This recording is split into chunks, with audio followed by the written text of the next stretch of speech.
Thanks for listening. This is Candace and Jess, judge a book by its cover, and I'm Candace. And I am Jess, currently played by Josh Brolin of Goonies fame. And I am currently played by a young Stephen Hawking with his beautiful blushing bride before, the things happened to his body. Too soon? Wait, too soon. Stephen Hawking died, didn't he? Yeah, he really did, Jess. And I guess that it's really too sad. soon. It might be too soon to not remember that happened, but it's definitely not too soon to make a joke about his muscle problems because that's not funny. Yeah. Yeah. Yeah. But if we could talk about Josh Brolin and muscle problems, I don't think we can because he's working out. Do you know what I'm saying? You know what he's saying? Got no problems. Did you see his mustache in No Country for Old Men? God damn.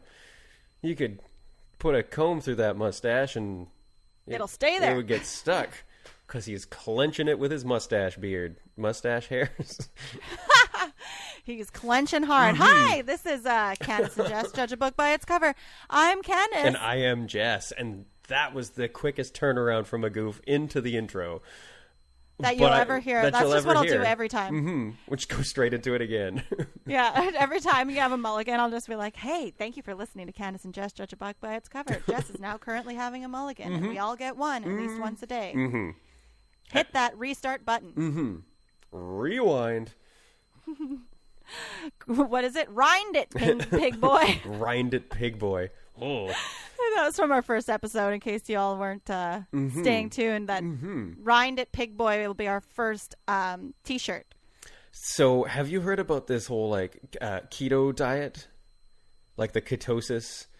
No? Fill me in. People are doing this thing where it's okay, they're on the new diet, and it's lots of vegetables, and they're cutting out sugar, so they're not doing any brown sugar or anything like that. So they get rid of all that, and they're also not doing starches and carbs, or those kind of carbs like potatoes, rice,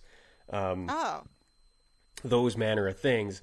I was looking at a list of these are the things you want to eat when you're doing keto and the keto diet. I'm like, okay, well, it's worth, information is power. It's worth a read. So I was looking through the things that you could eat, and it's all all of this meat, all these green vegetables, all of these vegetables. And I was like, okay, those are all good. And then they're all these fats, and it's just butter and extra butter and a bit more butter on top. You're okay, so you can go crazy on the butter, but you can't put toast on it. You could eat a stick of butter but not have toast. And then it was going through snacks and all that kind of stuff, and one of the things on there in the list of things that were cool to eat is pork rinds. Ooh, yeah. Yeah, and it's just sort of so hold up a sec, are you saying that there is an excuse for me to eat pork rinds and feel okay about it because it's a dietary thing? And it was a thing on the internet and being like that, because it could be yeah, but those pork rinds you gotta eat, they gotta be sprayed down with Windex, otherwise you're not gonna lose any kind of weight at all. Yeah, take that and rind it back. Just a little. I think that honestly sounds like the diet for me. I'm down with pig rinds and butter. I am too, but I also like rice. Yeah, potatoes would be really hard. The starch of that, keto like a mosquito. Yeah, that's going to be the next big diet, is going to be the mosquito diet. And it's you can only eat stolen blood. Yeah, the stolen blood diet. Everybody's into it. Yeah, getting into it, and then it's just going to be people running around with syringes and just getting you in the leg. Yeah, it all and starts with Madonna. She's just give me that stolen blood. Her next big hit. Yeah. Faster than a ray of light. Mosquito eating its delight. So I wonder if you would get because I've heard that, don't quote me on this, but that mosquitoes have killed a ton of people that have lived on this planet, a lot. And I wonder if we ate them, if we could get sick from them, or if it's only because their little noses go in our veins and cause big problems. I think that's going to be eating mosquitoes is a good way to possibly get malaria, but I don't know if that is just transferred through blood to blood kind of thing. Yeah. Yeah. That's what I'm thinking. I'm thinking if you eat the spaghetti, we're talking about mosquitoes, not spaghetti, but easy enough mistake. If you eat the mosquitoes, yeah, you might be asking for a little. Yeah, you might get a little bit of malaria trouble, or have malaria shits. I don't know anything about malaria to really. I know that wasn't it gin and tonics were an excellent way to. It was something had to do with the quinine was a good way to. The quinine in tonic water. Yeah. That helped. I was either prevent getting malaria or just. I'm not totally sure, but I know there was some sort of connection there. I also heard that malaria medicine, like the stuff you take before a big trip, is real depressant. Oh. It really doesn't make people happy. Oh. But that's another thing that I don't know if I'm right about. Oh. I mean, I will follow up on that. Maybe, probably not. I mean, if the chances of me getting malaria went up from not getting it at all, not a thing, it wasn't a thing ever, and it went up to possibly getting malaria, that would depress me. Yeah, and I think, I'm not depressed yet, but if we keep talking about malaria, I think it very well could go there. So wonderful. I think this was a great intro to our second podcast. Eat mosquitoes and probably get malaria. Yeah, just a big old crispy mosquitoes with eat them up, ranch dressing. Kill them all. Yeah. Beautiful. Well, we're not here just to talk about malaria today, folks. We actually have some books to judge. Do we ever? We have a plan. Kind of. Yeah. Yes. Well, we were talking to Stefan earlier today, and he explained himself from last week. Again, we had some opening night jitters. Everyone's kind of we're working out the bugs and all that kind of stuff, and so we're gonna give Stefan another chance. We're gonna give him a mouthful of mosquitoes and see how he fares. Yeah. His punishment was to eat all the mosquitoes in the area. And he said, okay. And I mean, it's pretty mosquito free. I'm so proud of him. That's a lot of work. Yeah. I mean, that's a lot of mosquitoes. Yeah. But he's not afraid of hard work. And that's why we hired Stefan here at the podcast, because we needed someone like him. But unfortunately, he did let us know that my personal dreams to have John Newberry on the podcast this week, it's just not going to happen. John Newberry is freshly in a jam and won't be making it. Won't be making it anywhere. He can't start off tonight with a toast, although he might be on our toast in the morning. Oh. We're not sure. And Old Barry couldn't come either because it was just old. He's insider. Yeah, he's insider, Jess. Oh, fuck, that's gross. I don't know if that's true either. But I didn't ask about Old Barry. Yeah, he was sort of the second choice. Yeah. But thank you, Stefan. He really tried this time, and as far as I could see, he did his background. He did what he needed to do. So we're keeping him around a little longer. He's still got his little fort built. That is true. Well, that's where he lives now. He's sort of taken up residence. And I mean, just that dedication to the job is just, that's good. That's good. I like that. That's what we're looking for here at Candace and Jess, judge a book by its cover. Well, today's show is going to be great. We don't have any guests lined up, unfortunately, because of the whole Newberry incident. But we do have possibly two books to review for you today. So I think Jess is going to start us up and take us for a ride. Well, I've got I'm just living in the area of Vancouver. There are a lot of book exchanges out and about, and I do find myself wandering the neighborhood, not aimlessly. I usually have a purpose, but you walk down a street and you come across books. Yeah, one of those library things for the people who don't want to go to the library. Yeah, a street library that's just there. It's under some trees. It's got some charm. They call you in. the books do, not any sort of person and or book exchange caller. Stranger danger. Stranger danger. Hey, that's like, don't go to a man being like, check out these books. Hey, you want to check out these books? Or a woman. Don't do it. Yeah, don't trust them. Don't only trust registered librarians, which I think they're all found on the librarian registry.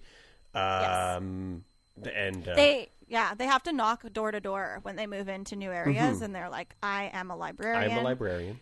This is where I've been, and you can always tell because of the glasses. Yes, the glasses, which is for book reading. Yeah. Not for judging, but for the actual reading. So while coming across and finding one of these book exchanges, I came across a book, and I want to say it's To End All Books, but it's clearly not, because books continued to happen after that and still do, which is great. That means we have a future, Candace. Oh, I didn't know that before this podcast, so I'm really glad. There's actually only 2 books in the whole universe, and considering last week we discussed one of them, wink. Just one. Definitely one. Now, this book, I got very excited for the cover. It spoke to me. It spoke to me in so many ways. I'm going to just oh my gosh. hold that up. I can see the cover right now, but you can't. So you'll have to go to our Twitter page to see the cover of this book, but it is mind-blowing. You're going to love it. This is a good one, and again, very excited about this book. This is called Scalpel by Here. This book... Oh, you ask and you shall receive. There we go. That caught me off guard. So this is called Scalpel. Is by Ira Corn Jr., which is probably one of my favorite names of an author. If you were gonna say it, I was like, Ira Corn, give me. Ira more. Corn, the fact that it's Ira Corn Jr., which means that his dad was like, my name is so good, I want it to happen again. Yeah. I want this name to continue on. I mean, it could be like that was actually ended up being Ira Corn II, and then we just kept on doing it. I mean, think about it. Maybe, Ira Corn, a podcast. Yeah. I like that name is just whew, Ira Corn. So looking at that cover, it really brought me to a special place. It reminded me of when I was a kid and I played a lot of video games and like we go to the arcade, not just like playing video games like at home and all that kind of stuff. When I was a kid, you had to go out to a place that smelled terrible and it was hot all year round. It was hot, didn't matter what it was, because they just had all these massive TVs and all these screens, and you pumped quarters into those things. And you played video games for what it felt like was hours, but it was only about 30 minutes, and then you were broke. That was my experience with all of those. And they were always sticky and smelly, and it was never a good time. But it was a time that I remember, and this book reminds me of that to a degree. This book is not necessarily... I mean, it could be about the Russians, the Cold War, and all that kind of stuff. There's a little quote. I guess it's like, hey, this Ira Corn Jr. wants you to know what this book's all about. And all it says is America's bold attempt at cutting the Soviets down to size. Normally we kind of pick apart the book and we take it down and we take it this and that. I'm actually working on a new idea or a new plan, and then we'll continue talking about the book afterwards. But I've written what I assume is written on the back cover to sort of reel you in more. I didn't look at it. I've only looked at the front cover. I don't know anything else about the book or anything like that. And except for doing a small amount of research, very small amount of research on the Cold War. That's all I've done in trying to figure this out. I'm glad that you did at least that, because Ira Corn, he salutes you. Ira Corn salutes you. So here it goes. I'm going to try to do my best action movie from the late 80s and 90s voice. So I think you just got to shove your chin out a little bit. You got to I can't do that. He was never a cash register drawer face kind of guy, that action movie guy. It's the year 1985. The American military is fighting a secret war against Soviet Russia. In an attempt to thin down the enemy numbers, the U.S. decides they need a man on the other side. That's where Special Agent Eagle Hawkman steps in. A literal bird of prey, specially trained in secret by the U.S. government as a crack surgeon, infiltrator, and lethal killing machine. He's going to take down the Russians, one by one, the only way he knows how, with a scalpel.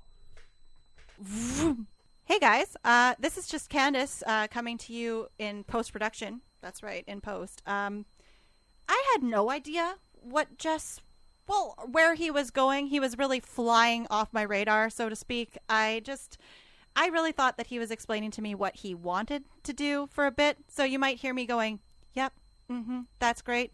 It's because I really believed it was great, but, he's trying to explain to you exactly what's going on in this book. So make sure you're paying attention, maybe a little better than I am. And here, back to it. So that's what I imagine it says on the back. Now, yes.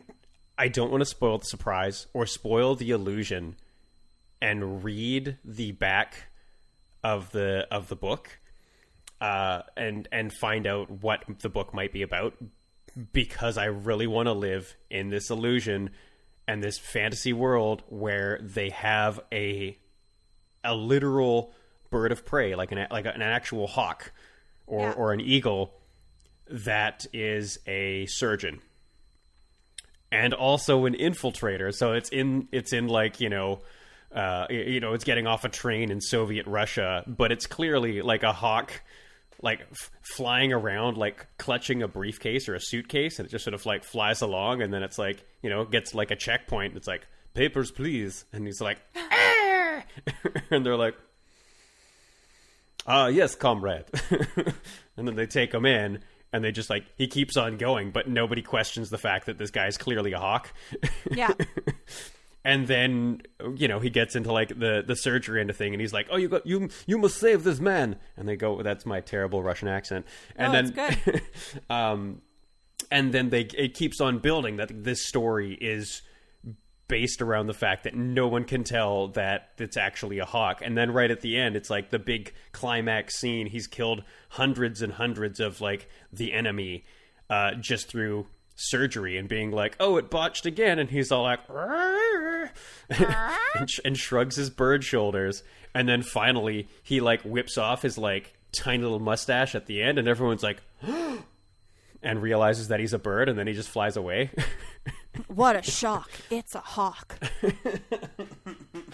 Well, Jess, this book sounds like it might be a little graphic. It might be a little bit in your face with a touch of gore. Would you suggest this book for anybody, or would you be a little bit careful with your suggestions? Well, my first instinct is to suggest this book to absolutely everyone under the sun, because it's a hawk surgeon. Yeah.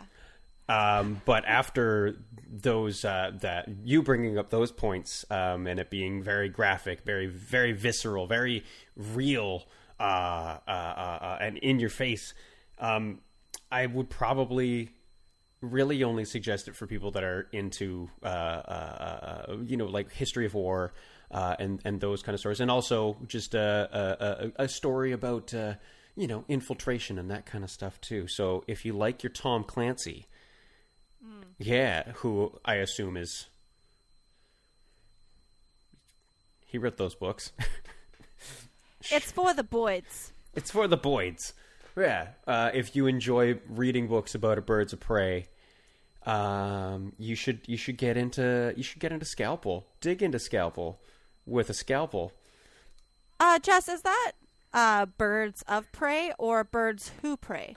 From what I can tell, just by judging that cover, I'm not sure if this if Eagle Hawkman, the protagonist in this story, is religious or not. I have a feeling that I mean, I think he might be. I think he might be a religious hawk. So, birds who prey, he's a bird who prays. He prays to Jesus. That's so nice. I feel like he would need to in his line of work because, after, don't want to give too much away, kind of already went there, but... Mm-hmm. And I mean, seeing the things that he's seen and doing the things that he's done, you would want to wipe your hands clean, or in this case, your feathers clean of that in a spiritual manner. Yeah. You need somewhere to put that. Mm-hmm. How can you roost at night? No. That would get my feathers all ruffled for sure. Mm-hmm. Ducks grease themselves. I'm sorry? Just another thing about birds that I'm not sure is true, but I think that ducks store their like little greasy duct stuff in their backs, and oh my god, end scene. Yeah. Oh, okay. I was wanting to chase that one a little bit. Well, the ducks store their little grease pot in their very back, and they use their bills to shovel it out and apply it liberally to their to their ducky frames. Yes.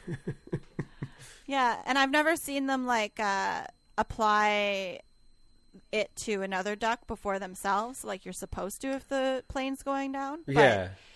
But, their heart's in the right place. They just didn't read the pamphlet. That's true. I mean, it's way under the seat, and they've got those little ducky hands. Yeah. Yeah.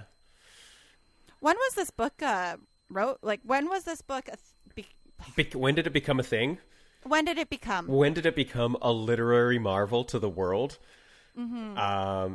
I'm gonna, again, because it's sort of like from my research about the Cold War, which I believe was 1960 something to 1996, I think is when it ended. I believe so. I think it had something to do. It was the tearing down of the Berlin Wall.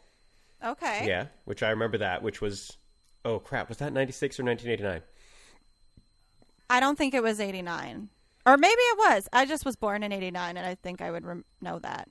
Yeah, I can't quite remember. But I mean, I think it had something to do, again, within those times, like the thing. So this would be written in the height of during the Cold War. So I'm going to say this was written 84, actually. 1984. Which is a book we haven't judged yet. But they were writing it as a in the future kind of scenario where their secret plans to train eagles as surgeons actually worked, and they were like, yes, there we go, eagle surgeons. All we have to really do is make sure that they're fed salmon and other delicious eagle snacks. I think it's the truth for all the surrounding people as well. Like, if they were just fed well and told the right things, they didn't even notice that this was a bird of prey and maybe not the physician that they were expecting. Mm-hmm. The one that they were promised. Yeah. Well, I think that Scalpel hits on every single... nerve? Exactly. It's leaving me feeling... hollow in the feather, and sharp in the beak. I'm feeling good about that. Yeah. That was. I mean, it was a fun little jaunt, a fun little book. Ewok. I guess in the middle here we can bring up our sponsors for the day. Mm-hmm. We are so lucky today to be sponsored by bath mats. Ooh. Bath mats. The wetter, the better. Mm-hmm. And they never truly ever dry. It's kind of like stepping on wet grass all the time. Yes, or a mother's heart. Absorbent. All What? floors approve. Mm-hmm. And, yeah. 10 out of 10. Bath 10 out of mats. 10. I recommend them to everyone who has a bath. I do feel as if, and this isn't any kind of bash to our sponsor, but I feel like bath mats are always too expensive. And I am currently using a towel that I favor, and it's folded in half. So please, if you're going to sponsor the podcast, at least sponsor your girl and send me some freaking bath mats. Yeah. Send them our way. I'm pretty sure I'm actually doing the same thing, but I'm using one of those like tiny towels. Right. Yeah. Like a butler's tower. Yeah. Butler's towel. Yes. A butler's tower? I love it. Yeah. Oh, it's just a butler's tower. It's like what's Cleans itself. Yeah. What's that in the backyard? Well, that's the butler's tower. Okay. Butt towel for short. Confuses everyone. Do we have any other sponsors today, Candace? Not in my inbox, but perhaps just, was there someone who contacted you? Well, let me just check in the Rolodex of our sponsors.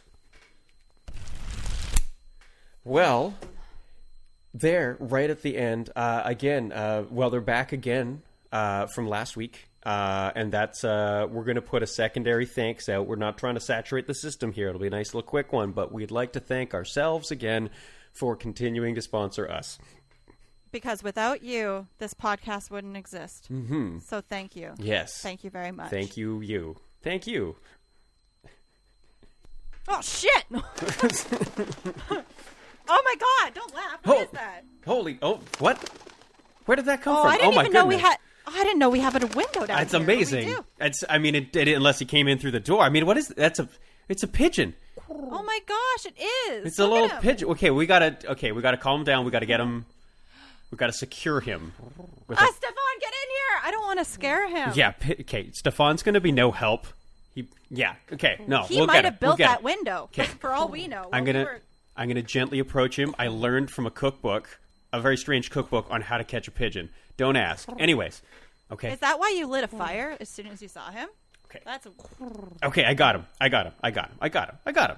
We're cool. Okay. We're cool. Yeah. No, he looks like he likes it. Yeah, he's chill. He's just chilling. Hey, he's cooling. Oh my gosh, look at his leg. Oh, would you look at that? Oh my God, this is a carrier pigeon, Jess. Oh, wait. Like open that up. Not Come on. like patient zero carrier pigeon. No. Like, don't be afraid of this pigeon. Oh. He's got information for us. Oh, okay. Check out that little scroll. Tell us what you know. No, okay, not that kind of information. No, he doesn't tell you anything. His scroll does. Look at it. Okay, here. We'll take that off his leg. Okay, there we go. Do we just send him back? Is that what we do? He doesn't seem to want to leave. Okay. Well, pigeon, you can hang out here, but you can't. Can you just like coo less? Or like... Yeah, like, we're recording. You can't... Well, come That's on. not cool. Oh. Okay. Aww. Well, we'll just... Even the pigeon laughed. Oh, my gosh. She likes puns. Okay. You can chill on the counter there. You just chill on the desk. And, Punny pigeon. Here, you stay with us. You notice the leg. Here, you read this this message, this communication. All right. Okay. So, it definitely looks like, oh, my gosh, we've received another sponsor for the show. No way. Not just us and bath mats. This is a full, real... Oh my gosh, I'm so excited. Okay, so it's from Squawk Box. Ooh. And apparently Squawk Box is a monthly box of hawk treats and toys and shoes starting at $20 a month. And if people sign up now with offer code at Candace and Jess or Candace and Jess Judge a Book by its cover, whatever you're comfortable with typing out, you can get almost like 100% off of this Squawk Box. And Off this... Yes? Off this squawkity boxity. Oh my gosh. So it's for hawk owners and hawk enthusiasts everywhere. And apparently there's not very many. Yes. What was that, Jeff? For falconers and... Oh, for the falconers. And avian enthusiasts. Yes. They're a little worried about... They actually have that in disclaimer at the bottom that they're worried about the word avian just because of the flu. But... and they've got that fantastic tagline that always, Squawk Box... Squawk like you're dying. Now, moving right along. What do we get? What's up? What do we got next? What's the next? Do we have a next thing? Are we on the? Is it the end of the show? It's not the end of the show. Is it the outro? It's not over until the bird of prey prays. So everyone hang their head and take it away. And prepare for death. It glides in. Oh, well, thank you so much for hanging out with us today, guys. We're so lucky to have you. Yeah, thanks for tuning in. But I think we're going to push the big old stop button and, let Stefan in. And so he can go to sleep and, set up our next interview and all that kind of stuff for next week. Yeah, well, this has been Candace and Jess, judge a book by its cover.